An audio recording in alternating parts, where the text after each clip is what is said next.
He's laughing. My husband of 6 years is actually laughing as he signs our divorce papers.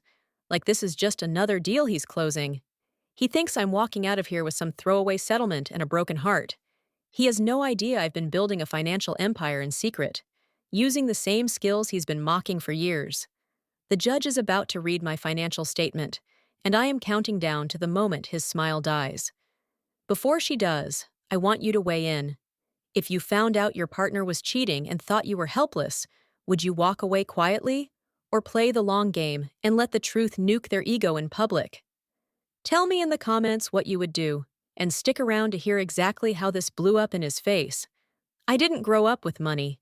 Small town Tennessee, coupon clipping parents, and a mom who could stretch $20 into a week of groceries. They taught me two things that ended up saving my life: work hard and make your money work harder. That's why I went to Nashville to study accounting. I loved numbers. Numbers don't gaslight you. They don't change the story, they just are. Then I met Michael, third-year law student, drove the kind of car you hear before you see, and carried himself like the world was a room that would always wait for him to arrive. From day one, he talked to me like I was a project. "You've got potential," he said, tapping my textbook. "You just need the right guidance." Back then, I thought it was charming. Now I hear it for what it was: condescension with good hair. He swept me into his world-nice restaurants, weekend trips, expensive wine I pretended to recognize. And little by little, he started improving me. Maybe don't wear that dress. Maybe try this hairstyle. Maybe don't invite those friends. My part-time accounting job? He called it my little job. Why exhaust yourself for pennies? I can take care of you. He didn't understand that it wasn't about the paycheck. It was about not needing to ask permission to exist. We got married. Nice ring. Pretty photos. His family smiled through their teeth and called me down to earth, in that way rich people do when they mean not one of us. We moved into his sleek, cold house in the fancy part of Nashville. I tried to make it a home. He wanted it to look like a magazine spread. And slowly, I stopped recognizing myself. The real fracture started over money. Isn't that poetic? The lawyer and the accountant, destroyed by finances. He questioned every purchase I made. "Do you really need another workbook?" Meanwhile, he dropped thousands on golf memberships and watches like it was nothing. When I got offered a promotion, he asked if the tiny raise was worth the extra hours. "We're going to have kids one day," he said. "You can't do everything." Except kids were always someday when I brought them up, and too soon when his mother did. So I did something very small that changed everything. I opened a separate bank account. Just a little direct deposit from my paycheck. Nothing dramatic. Nothing he'd notice at a glance. And then I started studying. Free courses, books on financial independence, entrepreneurship, investing. While he was working late, I was learning how to make my money multiply. When my firm expanded into consulting, I fell in love. Helping real people and small businesses untangle their finances and actually win. That lit me up in a way his cocktail parties never did. That's when the idea for my own consulting business was born. Late at night in a browser window, I always cleared. My first unofficial client was a local catering owner I met at a coffee shop. She was overwhelmed, underpaid, and getting ripped off by bad contracts. I offered to help for a fraction of what the big firms were charging. We fixed her cash flow, renegotiated some deals, and set up a basic investment plan. 3 months later, her profits jumped. She cried. I cried. And then she told everyone about me. One client became 3. 3 became 10.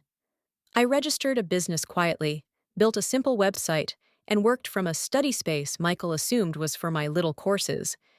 He had no idea that while he was belittling my ambition, his wife was building a 6-figure consulting firm in his guest bedroom. Then came Patricia, an entrepreneur with an 8-figure exit, who did not talk to me like I was a project. She ripped my prices apart, plugged me into bigger networks, and opened my eyes to angel investing. "Cash sitting still is losing value," she said. "You don't just manage money, you grow it." Guided by her, I started investing in startups and smart assets. Slowly, quietly, my net worth crawled into 7 figures, then kept going. Meanwhile, to Michael, I was still just the wife with the cute little business thing. The affair didn't shock me. What shocked me was how lazy he was about it. A text from A popped up on his phone while he was in the shower. "Missing you already. Last night was..." He gave me the usual excuses: late meetings, networking dinners, weekend conferences that had no event pages online. So I tested it. One Thursday night, I went to help a friend with an event and instead parked near his favorite restaurant. I watched him pull in. 10 minutes later, Amanda from his firm stepped out of a red car. They hugged in a way coworkers don't. He kissed her in the parking lot. I walked in 30 minutes later and found them at a corner table, his hand on hers like I'd never existed. "This explains the late meetings," I said. He tried the classics. "It's not what it looks like. It's just physical. You've been so wrapped up in your little projects. You're boring now." I didn't scream. I didn't throw a drink. I just watched him expose exactly how little he thought of me. When he finally said, "We can fix this if you don't overreact," I knew I was done. But leaving quietly? No. That was never going to be the ending. I found a divorce lawyer who didn't blink at powerful last names. We went through our finances line by line. Equitable distribution, hidden accounts, marital assets, all of it. He kept threatening that his family's lawyers would make sure I walked away with nothing. What he didn't know was that I had already built everything I needed without him. Fast forward to today, the courtroom. He's laughing, signing the divorce papers like he's doing me a favor. He thinks he's the one letting me go. He thinks my future is going back to my parents' small town, tail between my legs. Then the judge opens the envelope with my financial disclosure. "Mrs. Shannon owns a financial consulting firm," she starts. "Current valuation, over $2 million. Michael's smile twitches. She keeps going. "Investment portfolio, technology, real estate, and startup holdings totaling nearly $12 million. He actually turns to look at me like I've shapeshifted in front of him. The judge isn't done.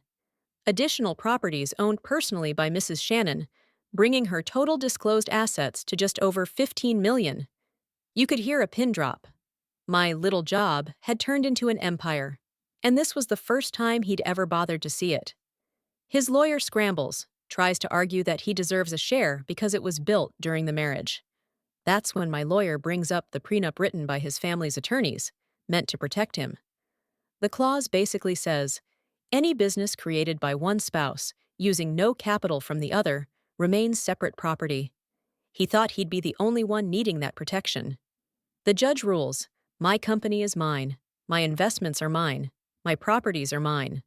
On top of that, because he hid assets and spent marital funds on his affair, the remaining shared assets get split in a way that favors me. When it's over, he corners me outside the courtroom. "You planned this," he spits. "You were just waiting to take me down." I look him straight in the eye. "No. I was building something while you were tearing us apart. That's the difference." Then I walk away, not broke, not broken, just done. So now I want to hear from you. If your partner underestimated you, this hard controlled the money, cheated, and assumed you'd crumble, would you have done the same? Was I too cold? Or did he get exactly what he earned? Drop your take in the comments. If you've ever been underestimated and then quietly outgrew the people holding you back, I want to hear your story. And if you're listening to this thinking, that could be me one day, remember, you don't have to announce your power to have it. Sometimes the sweetest revenge is simply becoming everything they said you never could.